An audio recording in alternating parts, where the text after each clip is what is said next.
Hello everyone, welcome back to my channel. Today, I am doing something different. I want to review the community's hot takes. And so this is my first hot takes video. What are your hot takes regarding Tears of the Kingdom? So, I asked Reddit to share their hot takes. And I told them that I plan on making a video reviewing their hot takes. Originally planned on waiting for a couple days, but there are a ridiculous amount of comments, and I just want to go over this right now. And so, to get started, let's first read our first hot take. So, I got mixed opinions on this, but there should have been more emphasis on Gerudo in Tears of the Kingdom. There are brief cutscenes of Ganon with his people, and the first stage has a bit of a dialogue between how Ganon came from the Gerudo when Riju gets her stone. But it's not enough in my opinion. There could have been so much more to explore from that angle, considering that Ganon is pretty much wiped out his own people. There is only Gerudo in town in the time of the first game's champions, and I remember right, they say that Ganon's armies took out the other villages, and also there are other ruins all over the desert that indicate that it was more populated at one time if we aren't taking the other game timelines into consideration. So yeah, this I do agree with this. The Gerudo, yeah, there definitely should have been more emphasis on this. Like, the thing is that, like, there's so much interesting stuff, like, about Ganon's backstory. You know, it would have been really nice if we got like a story DLC for Tears of the Kingdom, where we do get to know more about the sages and Ganondorf's background. But at the same time, we are getting Hyrule Warriors Age of Imprisonment, which would show a proper backstory of Ganondorf, the Gerudo, and the other sages. We would have seen more from that. And then, yeah, and if the game is indeed canon, then we'll get a proper backstory of Gerudo and Ganondorf and the sages. And so I definitely agree with this. There should have been more dialogue from Gerudo and more passion from Riju, considering it's deeply personal to that entire race of people. The other first sages are uniting against Ganon to defend their homes, but Ganon turned on his own people. Surely that would elicit a bit bigger reaction? That one, like, I haven't been thinking that much about that, but I do agree with this. It would be really cool. And so the reason I put this particularly as a hot take, because I heard the argument that all sages should be equally fleshed out, but I don't think so. Yeah, honestly, you know, it would be pretty nice to see, like, in Hyrule Warriors Age of Imprisonment trailer, we do get to see Gerudo Sage fighting Rauru. So it is possible that the Gerudo Sage is against and is siding with Ganondorf and against the Hyrule Kingdom until Ganondorf's betrayal to the Gerudo people. That's when the Gerudo Sage forms alliance with Rauru. And so yeah, it would be pretty nice to see that. Another potentially hot take I have ties to as well. While I do like the open world non-linear style of the game overall, and it worked really well for Breath of the Wild, I think that having some more structure to order the storyline would improve the issue of copy and pasted sage cutscenes. They avoided giving them individual backstories and specific dialogues to prevent spoilers, which I really dislike. I dislike that as well. I really wish if they also got individual backstories as well. If they had made it so you can still explore and progress in other ways, but had to do the sages in a particular order, then it would have been made more room for diverse stories within the past explored and memories. Yeah, I definitely agree with this one. Like, I love open world games, the non-linear style games, but at the same time, like, some parts of the game should have gotten a linear structure. You know, I don't want the game to be like 100% open world. I want to see some linear structure as well to fit the storyline. So I definitely agree with this one. And not to mention both games that Gerudo have more complicated bosses and puzzles. Yeah, Von Aboris while avoiding the lightning, and then the lightning temple. Yeah, there are like difficult bosses as well. Yeah, I get it. I get this one, and so it makes sense to give them more story in Tears to Kingdom than just Iceforge help defeat Ganon. Yeah, exactly. In Age of Imprisonment, it is possible we'll see this, because there's a lot of past story missing in Tears of the Kingdom. Like the Breath of the Wild, they showed like the Calamity time pretty well, and so Hyrule Warriors Age of Calamity isn't like absolutely needed, even though it was nice to have. But Age of Imprisonment, that was really needed, because we never got in story DLC, so that was absolutely needed. And so yeah, I definitely agree. Yeah, Breath of the Wild, they gave champions their own cutscenes, and so like Tears of the Kingdom 2, it would have been nice if the sages got their own cutscenes as well. Alright, I pretty much agree with this hot take. Okay. So Addison is not right in the head. The amount of times I caught this dude holding signs that are hanging off cliffs or complete this repair. How long has he been standing there too? Bro needs to take a minute and make better quality decision. I mean, it's a video game, alright? Video game, anything is possible in a video game. I mean, video games, yeah, like Addison, that guy just, loves Hudson and then his signs, and so, yeah. Once I ascended through a cave in Hebra Mountains, turned around and saw Addison. Okay. Alright, why are you, putting this in a hot take post? I get why. This game is 10 times better if you don't use the popular hover bike. I disagree. I love the hover bike. I usually do regret using it. It made everything easy, but in retrospect, it took the fun out of traversal. No, I don't regret using it.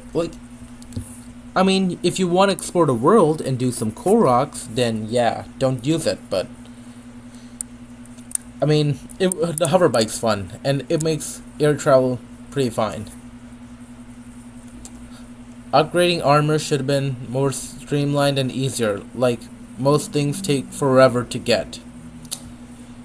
I agree, I have 75 silver horns, but only have 2-3 frog fangs, so sorry, come back later. Yeah, I agree with this one. I mean, the thing is that upgrading armor, it's especially the level 3 and 4 versions, level 3 and 4 upgrades, those are pretty tedious, because you need, really good stuff for that. And so, it's kind of annoying in that. I wish if they but at the same time, it does give more exploration and more reason to fight enemies. So it's kind of balanced in some way. I'm mixed on this, neutral. I love Tears of the Kingdom, but I don't think any of the major additions were implemented as well as they could have been. Device building, it's a shame how they were given out random chance of some parts are significantly more useful than others, and you're somewhat discouraged from experimenting, as if you take out a part you ultimately didn't need for the build, that part is just lost forever. My solution would be to have a radius around where you took the part, and if it doesn't leave the radius, then it can be put back in your inventory. That's actually a nice idea. Yeah, I never really had an issue, with that. Maybe I did. I don't know, but this would definitely, help make this a bit better. Weapon fusing. Doesn't feel good to me. Pristine weapons are a chore to get. Pristine weapons, I don't find them to be a chore to get, because that gives you, the reason to explore the depths. But at the same time, the RNG kind of gets a bit irritating. Because if I want a Gerudo weapon, if I want a Royal Guards weapon, pristine versions, then it kind of gives me a bit of trouble. But pristine weapons I don't find to be short again. Most fusions look ugly and just pure damage upgrades is kind of boring. I don't think they're like damage upgrades. Yeah, like majority of them are damage upgrades, but some of them also have like more uses. Like the shield, you can use it as a shield for two-handed and spears. And then if you like fuse stone to it, then it would like give the weapon a stone effect, like a hammer effect. That is beneficial. I would kept weapons as they were in Breath of the Wild. The new unique traits are cool though, and while we cut down the amount of fusions and instead make each one add a unique effect. That would actually been cool. Some would be basic, like turning any weapon into a boomerang or just making it elemental. Others would get unique moves like the wind cleave or projectile. Yeah, that would actually like give us a better like reason to fuse different weapons, because most of the time we just like fuse our strong weapons with silver lino weapons or silver monster weapons, monster parts, you know. We just fuse those. The depths, doubling the map size, again sounds incredible on paper. Yeah, there are like very few unique things. Like we got the Spirit Temple and the Construct Factory, the Fire Temple, and that's pretty much it. And you also get the auto build in the depths as well, and fight Master Koga. Other than that, there's like almost nothing. You know, the Yiga bases, like we need more. Yeah, like every part of the underground does feel identical. It's like mirrored from the surface. The uniqueness of the surface biomes have carried over into the depths. I would make the depths broken up into smaller zones instead of one enormous space, and each zone would get a unique field mechanic to match what's above, similar to how Elden depths have a lava lake. Yeah, so for like the Elden region, it could have the lava lake and the fire temple. The linear region, it could have like the waterfalls and stuff, the hot, and then Hebrew region, like it's a pretty cold region. Gerudo region, again, like pretty hot. Yeah, definitely like depths definitely could have used more, because there's so much empty space in the depths. I wish we got more from the depths, like seriously. You know, this is like really disappointing that we did not get like depths are mostly empty, you know. And yeah, we do fight the final boss in the depths. That's where it takes place. Well, not the demon dragon, but like the Ganondorf battle. But like depths should have gotten more, you know. Even the Sky Islands too, they should have gotten more. You know, I like your take on the depths. Yep, I definitely agree with the depths. 100%. You know, 100% agree. There should have been more. Oh, no. Damn it.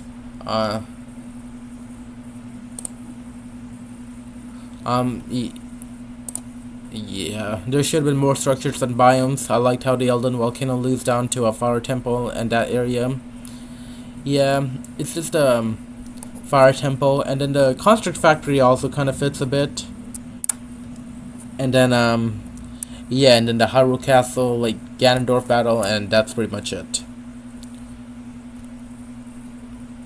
The hot springs on the surface, all the lava falls too. Okay. Yeah, okay. But 100% agree with this hot take. And these two too, like, you know, I'm okay with these ideas, but at the same time I don't mind them that much. My main complaint is the depths have not been getting, like, there's a lot of empty space in the depths. That's what bugs me. And so this one I 100% agree.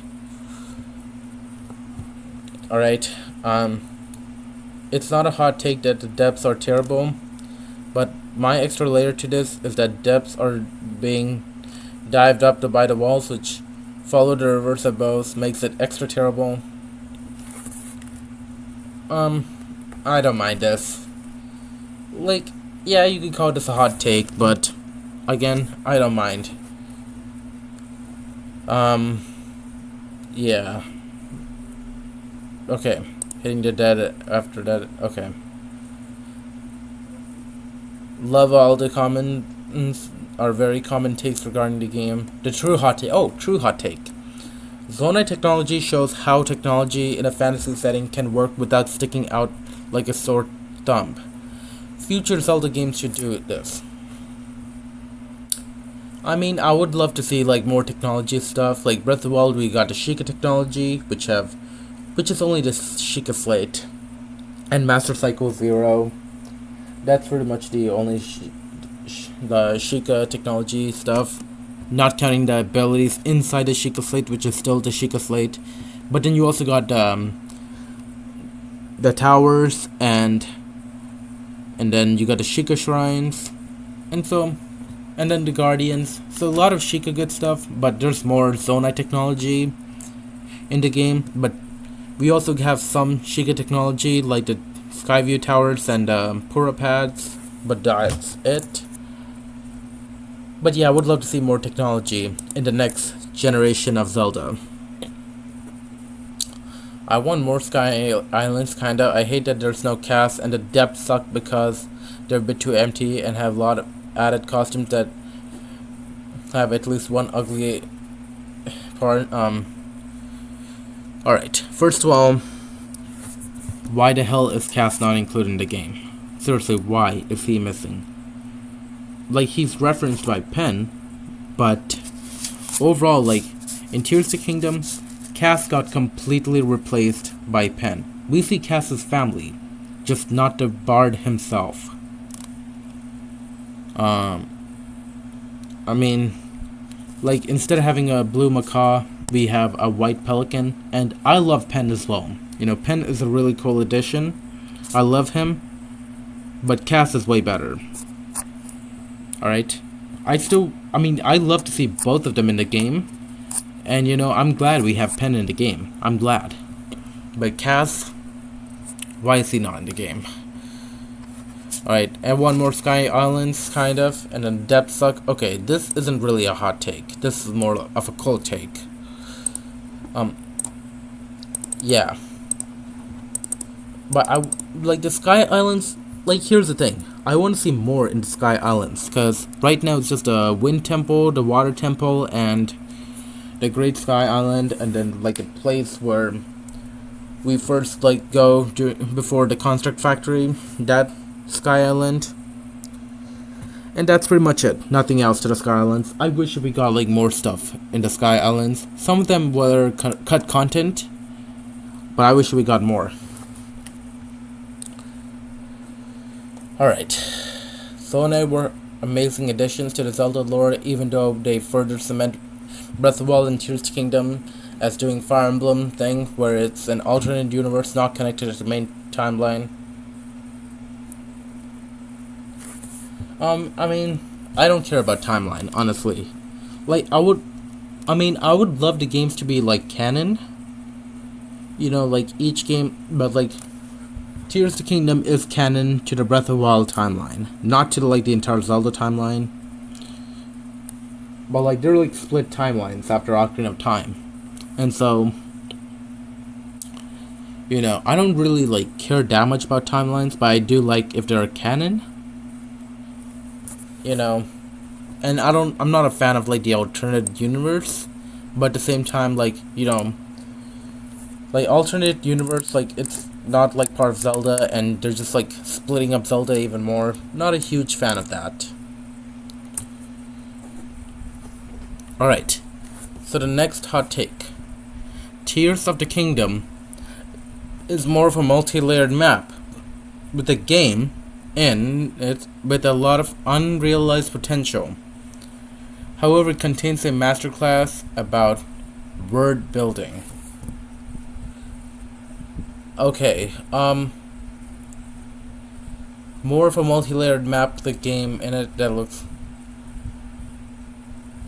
Yeah, I mean, it contains a masterclass about world building. I mean, like, I don't honestly don't like get this hot take. I mean, it is a multi-layered map with a game in it with unrealized potential. Yes. Masterclass about world building. Yeah. So like building stuff with the Ultra Hand, and then creating vehicles, Zonai objects. Like, yeah. I mean, that is what Tears Kingdom is. But is this a hot take? I don't know. You honestly kind of don't get this hot take. Like, didn't understand when I first read it. Okay. My common take, a common take, not a hot take, is that Sky Islands left to be desired. Your hot take is that the villages, towns were underwhelming. At least as someone who's really into that sort of thing. The village and towns, the Zora domain, Goron City, Rito Village, and Gerudo Town, I don't think they're underwhelming. As for the other ones, the Kakariko Village too, like, you know, that Zonai team, they were like investigating that ring thing that fell in Kakariko Village. That one too did have like some stuff, but Hitino Village didn't really have anything. And then Lurlin Village, it was kind of fun, like repairing Lurlin Village again, so there was something to it. Yeah, and the Terry Town too, like, I mean, like, helping Hudson's daughter was pretty cool. And so, yeah. So like each town did have something special to it. And yeah, even Hitino Village too. Like Hitino Village, there was the election thing as well. So there was actually something interesting. Each village, there was something interesting going on. You know, like fighting monsters and repairing Lurlin Village, the elections, helping Hudson's daughter. Yeah. Each village, and then there was also something interesting going on with the Korok Forest as well. And so, yeah, I kind of disagree with this one. You know, because each village and town, like, there's always something interesting going on. And so they're not underwhelming at all. But, like, once you beat the mission, then they're a bit underwhelming. But overall, I wouldn't say they're underwhelming. Regarding the Sky Islands, I actually feel like the depths were significantly more interesting to traverse. It just seems like there wasn't too much to do up there. I think that the Sky Islands and the depths for me are equal, because both of those areas have many empty spots where there's like nothing going on except like a couple enemies. And so, yeah, I'll say they both are equal, but primarily like the surface takes the highlight. You know, like 80% of it, maybe not 80, but like 70% is the surface, 15% sky, and then 15% depths. That's how I would see that. You know, it would have been nice if like 40%, not 40, but like 50% is surface, 25 sky, and then 20 depths, or like 20% sky and then 30% depths, because depths are like the same map size as the surface. So yeah, I wish if it was like that, 50 surface, 20 sky, and then 30 depths. That's how I want to see 30% of the game in the depths. I'm a sucker for living, breathing open world games, so at least in my opinion, I didn't feel like there were enough changes to the towns to make them feel different. Maybe Terrytown is the exception. Yeah, Terrytown was pretty different. Additional towns, I mean, Lurlin Village, they did have to rebuild the town again. I'm sure that a lot of people are ready for a world built from the ground up, but honestly, I wouldn't mind this for Switch 2 if they reused the map one last time for a third game, but they made living and thriving towns, villages in the Hyrule Depths and the Sky Islands to the ones we already have. Okay, when you say like same map, like Hyrule Warriors Age of Imprisonment's probably the last game they'll do it, unless if they do a Breath of the Wild 3. You know, I would love to see a Breath of the Wild 3, but at the same time, I think that we also have to move on to the next generation of Zelda. And so I think Age of Imprisonment will be the last game, and it's like way before, like when Hyrule was first founded. And so, yeah, but I would like, I think that the villages are like, I mean, Gerudo Town at the beginning, yeah, there was like, they went underground, or like not underground, but like inside the shelter. I think like each town did get like a good amount of changes. I mean, Zora's Domain though, like we just see the Mipha statue replaced by Sidon and Link statue. But otherwise, like the Zora's Domain didn't have like anything special in my opinion. And I don't think Rito Village does either after beating the Wind Temple. And so, yeah, I do kind of agree with this one, but at the same time, like, you know, each town did kind of get like some changes, but there weren't like enough to make them feel that different. So that's gonna do it for today's video. There are a lot more hot takes here, but the reason why like I stopped right now is because I want to make a part 2 on this. And so there are a lot more hot takes, and so 2 separate videos would be nice, because then you have like 2 separate videos and you can watch those videos separately anytime you want. But if you enjoyed this video, then hit that like button and please subscribe to my channel, and I will upload a part 2 of this hot takes the next day. And I can confidently say next day because I am recording part 1 and part 2 of the hot takes back to back. And so today you got this hot take video uploaded, and then the next day you get the next hot take video uploaded. And if you're watching this from the future, then you could watch that hot take video now as well if you like. But with that said, take care everyone, and I'll see you next time.